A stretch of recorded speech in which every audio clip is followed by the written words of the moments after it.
اس کے بعد اب جو تفسیر قرآن کے سلسلے چل رہے ہیں وہ کون کون سے ہیں، ہماری خدمات کیا ہے، انجمن خدام القرآن ہو یا تنظیم اسلامی ہو، یہ ساری ایک داستان جو ہے آپ کو مل جائے گی۔ اور اس وقت اس کو ذہن میرا منتقل اس کی طرف اس لیے ہوا کہ میں نے اس میں لکھا ہے کہ میں مطمئن ہوں۔ میرے بعد ساتھی تو شاید 20 برس 22 برس کہہ رہے ہیں، مجھے اب 25 برس پورے ہو گئے۔ سن 65 میں میں اسی شہر کراچی سے منتقل ہو کر لاہور گیا تھا اپنی بات کو وہاں پر اپنے کام کو شروع کرنے کے لیے۔ اب 1990 آ گیا، پورے 25 برس ربع صدی میری بیت چکی ہے اللہ کے فضل و کرم سے کہ قرآن مجید کا پڑھنا پڑھانا سیکھنا سکھانا یہی میرا اصل مشغلہ ہے۔ 6 سال اس میں سے ایسے ہیں کہ 7 مطلب بھی چل رہا تھا، پریکٹس بھی تھی، 65 سے 71 تک۔ فروری 71 میں نے طے کیا ہے حرم میں بیٹھ کر کہ اب ہمہ وقت اسی کام کے لیے رہوں گا۔ میں نے مطلب بند کیا، پریکٹس چھوڑی، اور اس وقت کے بعد سے میں کہہ سکتا ہوں میرا کوئی لمحہ بھی فکر معاش میں بسر نہیں ہوا۔ میں نے اپنی ساری توانائی یا قوت اسی کام میں لگائی، اور آج مجھے بڑا اطمینان ہے۔ میرے یہ دروس آپ یہ نہ سمجھیے کہ اس وقت کوئی اگر 700 800 1000 آدمی بیٹھے سن رہے ہیں تو میری بات وہیں تک پہنچ رہی ہے، مجھ پر تو حقیقت منکشف ہوئی ہے۔ قرآن مجید میں جو کہا گیا کہ حضرت ابراہیم کو اللہ نے حکم دیا تھا اذن فی الناس بالحج یاتوک رجالا علی کل ضامر یاتین من کل فج عمیق، اے ابراہیم ذرا پکارو تو صحیح حج کے لیے لوگوں کو، تمہاری آواز ہم کہاں کہاں تک پہنچائیں گے تمہیں اندازہ بھی نہیں ہو سکتا۔ اذن فی الناس بالحج یاتوک رجالا وعلی کل ضامر، تم دیکھو گے لوگ چلے آئیں گے، پیدل بھی چلے آئیں گے، اور بڑی لاغر اور کمزور اونٹنیوں پر بھی دور دراز کی وادیوں سے سفر کر کے آئیں گے اور حج کریں گے۔ اللہ تعالیٰ کے اپنے غیر مرئی چینلز ہیں، آج وہ غیر مرئی چینل مرئی ہو کر سامنے آ گئے، لاکھوں کی تعداد میں کیسے تھے جو پہلے میں حیران ہوتا ہوں۔ ابھی امریکہ گیا تھا، وہاں جو شخص ملتا تھا کوئی کہتا تھا میرے پاس آپ کے 300 کیسٹ ہیں، کوئی کہتا 400 کیسٹ آپ کے میرے پاس۔ ایک صاحب ملے، انہوں نے بتایا کہ میری زندگی کا مشن یہ بن گیا ہے، حقیقت و اقسام شرک کے 6 کیسٹ ہیں میرے، کہتے ہیں ہزاروں کی تعداد میں نے اس کے سیٹ جو ہے کاپی کر کر کے، میں تو ایک ہی کام ہے جو کر رہا ہوں، اس شرک کا خاتمہ ہوگا تو بات بنے گی، لہذا میں آپ کے صرف وہی کیسٹ ہیں جو میں اس کی کاپیز کر کے ہزاروں کی تعداد میں لوگوں تک پہنچا چکا ہوں۔ تو یہ دعوت اللہ کا شکر ہے پھیل رہی ہے۔ اور دوسرے یہ کہ اللہ کے فضل و کرم سے میرے اپنے بچوں سمیت 2-3 بچے میرے بھی ہیں جو اب شامل ہو چکے ہیں، MBBS کیے ہوئے بھی ہے، MA فلسفہ کیے ہوئے بھی ہے، MSc اکنامکس کیے ہوئے بھی ہے، اسی کام میں ہے۔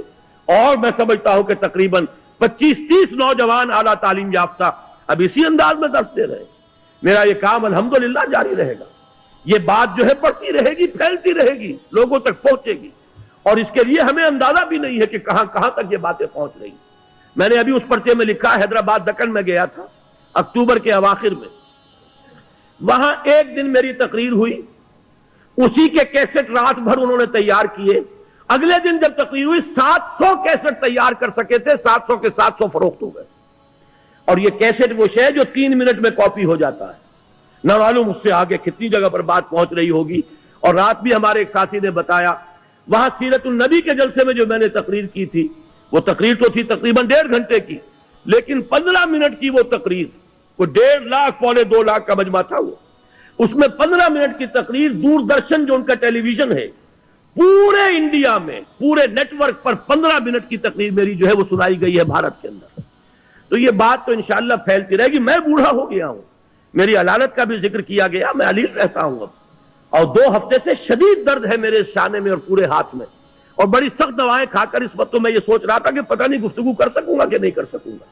بہرحال جیسے بھی ہے، جب تک جان میں جان ہے اور جب تک بھی یہ اعضاء و جوارح ساتھ دے رہے ہیں، یہی کام کرنا ہے، اللہ کے اس پیغام کو پہنچانا ہے۔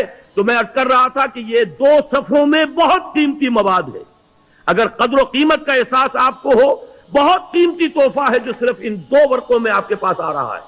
اگر اس کی قدر کو پہچانے، اسے عام کریں، تو 2 اصطلاحات پہچان لیجئے، پورے انقلاب کا فلسفہ اسی میں ہے۔ جب تک طاقت نہیں ہے، جب تک تعداد کافی نہیں ہے، منظم تربیت یافتہ لوگوں کی تعداد ابھی اتنی نہیں ہے کہ آپ چیلنج تھرو کر سکیں، نہیں انل منکر باللسان کرتے رہیں گے، غلط کو غلط کہیں گے، حرام کو حرام کہیں گے. کوئی جمعہ پڑھنا چھوڑتا ہے چھوڑ جائے، 10 مرتبہ چھوڑ جائے. ہمیں محمد الرسول اللہ کا قول پہنچانا ہے کہ الربا 70 جزءا، سود کے گناہ کے 70 حصے ہیں. ایسرھا، اس میں سب سے ہلکا اس کے برابر ہے ان ينكح الرجل امہ، کہ کوئی شخص اپنی ماں کے ساتھ زنا کرے. کسی کو نہیں سننا نہ سنے، جمعہ چھوڑ کر چلا جائے. مجھے تعداد کی کوئی فکر نہیں ہوتی، لیکن بات کہنی ہے صحیح. کون راضی ہے کون ناراض، اللہ کا شکر ادا کرتے ہوئے کہہ رہا ہوں آج تک یہ سوال میرے سامنے کبھی نہیں آیا. میں نے ہر بات کے کہنے سے پہلے یہ ضرور سوچا ہے کہ آیا میرا اللہ اس پر راضی ہوگا یا ناراض، یا یہ سوچا ہے میرا ضمیر مجھے اس کی اجازت دیتا ہے یا نہیں. اس کے سوا تیسری بات کبھی سامنے نہیں آئی. کوئی راضی ہوتا ہو اور ناراض ہوتا ہو اس کی کوئی پرواہ نہیں. میں نے وہ بات ہر دور میں کہی ہے اور وہی کہہ رہا ہوں. لیکن یہ ہے کہ کوئی انقلابی جدوجہد عثمانی میں کوئی عوامی تحریک برپا کر دوں، اس کا حاصل نہیں، اس لیے کہ ابھی وہ جمعیت بنی نہیں. وہ مضبوط بنیان مرصوص کمیٹڈ لوگ جو اس سے نکاتی جو لاہ عمل ہے اس پر عمل کر چکے ہوں، جو پہلے خود اپنی زندگی کے اندر حلال و حرام کی پابندی کر رہے ہوں، جو خود دین پر کاربند ہوں، عمل پیرا ہوں، پھر وہ بنیان مرصوص بنے، منظم ہو، ڈسپلنڈ ہو، سم و طاعت کا ایک نظم جو ہے اختیار کر چکے ہوں. پھر ہم چیلنج کریں گے، پھر نہی عن المنکر بالید ہوگا، پھر طاقت سے کہیں گے کہ اب یہ ہم نہیں ہونے دیں گے. حدود اللہ کے محافظ بن کر کھڑے ہو جائیں گے. پہلے ہماری جان جائے گی، اس کے بعد اللہ کی حد جو ہے وہ پامال ہو سکے گی، ورنہ وہ ہمارے جیتے جی نہیں ہو سکے گا. ایبدل الدین وانا حی، کیا دین میں تبدیلی کر دی جائے گی اور میں زندہ ہوں؟ اللہ تعالی ہمیں اس مقام تک پہنچائے، لیکن اس کے لیے طاقت جو محمد الرسول اللہ نے پہلے فراہم کی دعوت اور تبلیغ کے ذریعے سے. جب طاقت فراہم ہو گئی تب آپ نے جہاد کیا. آپ کو معلوم ہے 13 برس تک اسی مکے میں محمد رہے صلی اللہ علیہ وسلم، اسی بیت اللہ کا طواف کرتے رہے جس میں بت رکھے ہوئے تھے، اسی حرم میں کھڑے ہو کر نماز پڑھتے رہے جس میں دائیں بائیں بت تھے. آپ نے کسی بت کو توڑا نہیں. طاقت فراہم کی، دعوت، تربیت، تنظیم، اللہ کے شیدائی، اللہ کے فدائی، وہ لوگ ان اللہ اشتری من المؤمنین انفسهم واموالهم بان لهم الجنہ، جو اس کے اوپر کاربند ہو گئے. پھر جہاد ہوا. جب فاتح کی حیثیت سے مکے میں داخل ہوئے پہلا کام یہ کیا جاء الحق وزهق الباطل ان الباطل کان زہوقا.